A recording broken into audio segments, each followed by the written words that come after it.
বিশ্বনবীর কলিজার টুকরা স্ত্রী আম্মা জান আয়েশা রাদিয়াল্লাহু তাআলা আনহা উনি নিজে ওমরে ফারুককে ভয় পেতেন, নিজেও ভয় পেতেন। মাঝে মাঝে বিশ্বনবীর সাথে ঝগড়া হয়ে গেলে, মধুর ঝগড়া, ভালোবাসার ঝগড়া যদি হয়ে যেত, বিশ্বনবী বলতেন আয়েশা চলো মিটমাট করে ফেলো, ঝগড়া করার কয়দিন থাকো, চলো মিটমাট করি।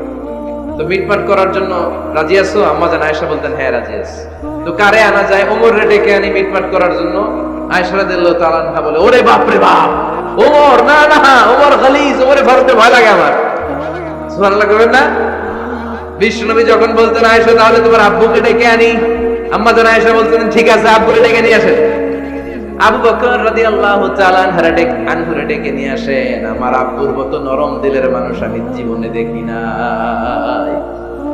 আবু বকর রাদিয়াল্লাহু তাআলা আনহু খুব নরম দিলের লোক ছিলেন, তার বিপরীতে ওমরে ফারুক ছিলেন খুব কঠিন মেজাজের।